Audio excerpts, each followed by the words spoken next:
that long. But it's a group of poets that meets twice a month through the year, and we critique each other's poems. And much of the critique is, wow, that was great, because the poets are really good. And it meets at the home of Michael and Tony Hanner, which is here off of River Road. And Michael, besides being a wonderful poet and host, had the desire to create a book from our group. So he asked each of us to submit up to 30 poems, of which he would choose the ones to publish. And he did.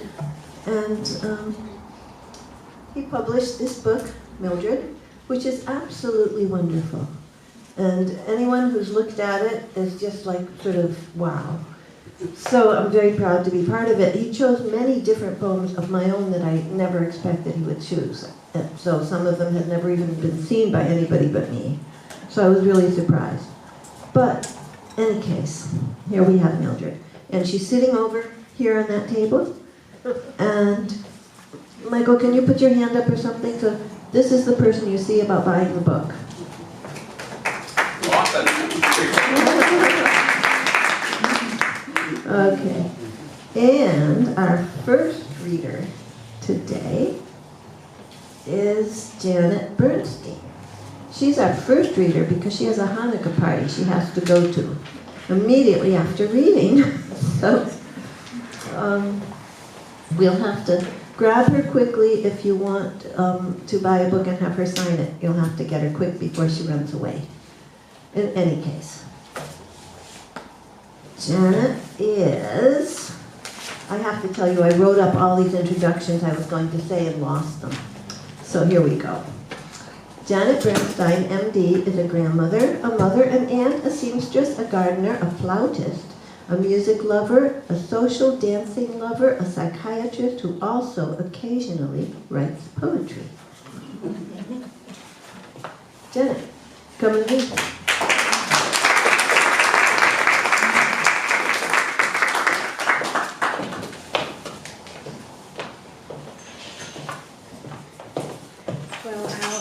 I'll start with the, can you hear me? Am I talking? Okay, I'll start with the thank yous. Thank you, Joan, for organizing this. And Lily. And Lily, who's in the kitchen. And Martha, who just arrived, I think. And Martha Gatchell, too. okay, so thank you to the organizers. And, you know, I just have to say also thank you to the Red Sofa Poets. It's a really fabulous group. It's wonderful. I go there twice a month and I always have a good time. Everybody's very simpatico. We do laugh a lot and the poems are fabulous. It's really amazing to hear wonderful, wonderful poetry so often. So I'm going to just read a few of the poems that are in Mildred. The first one is called Afternoon. I should say that we meet on a Tuesday evening, and I usually end up writing my poem Tuesday afternoon, like homework. So I think that's the story on this one. The heat is turned way up. I have a chill from sitting and reading, munching popcorn. It's getting dark, even though it's still mid-afternoon. The rain clouds let through very little light. If I were thirsty, I'd have hot mulled cider in a cup of translucent glass, which I'd hold in both hands, and I'd imagine myself much younger, with my life stretching ahead, and inviting infinity.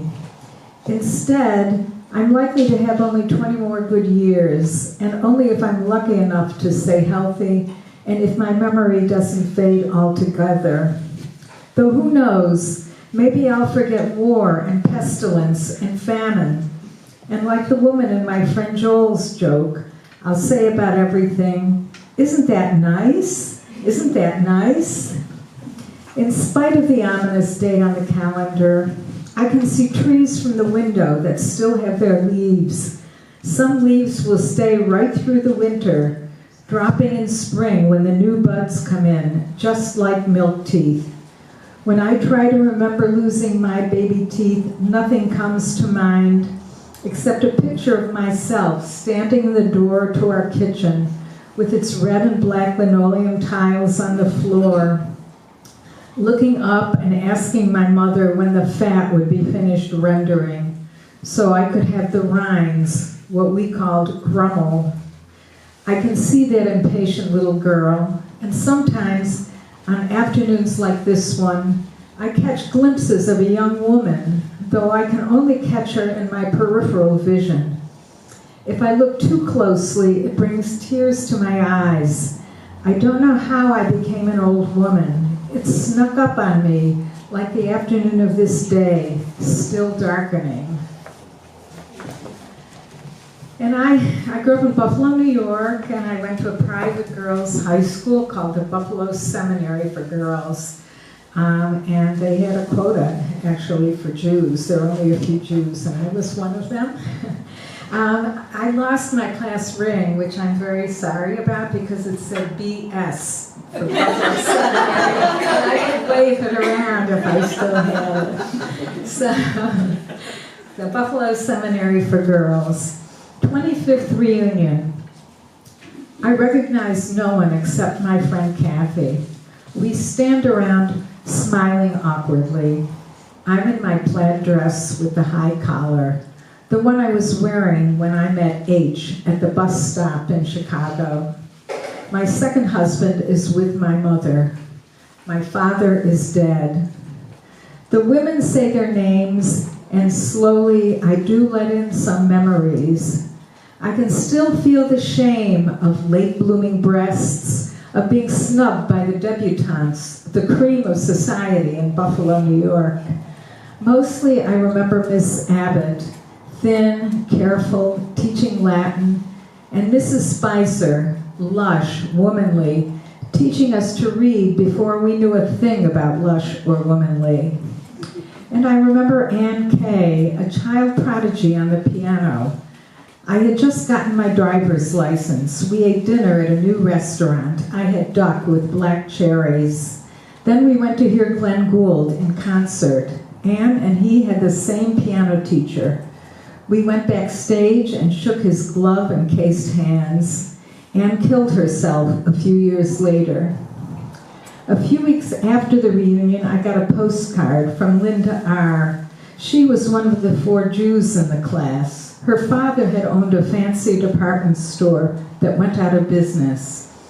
She thanked me for being warm and gracious. I was stunned to know that she'd suffered too.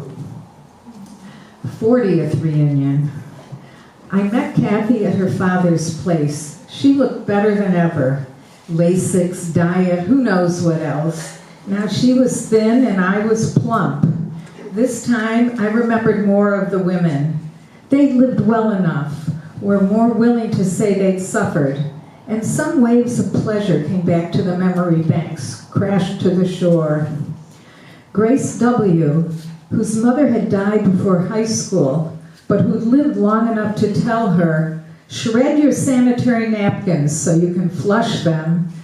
Grace said she'd searched high and low for a husband, and when she finally had one, she didn't think it had been worth all the fuss and bother.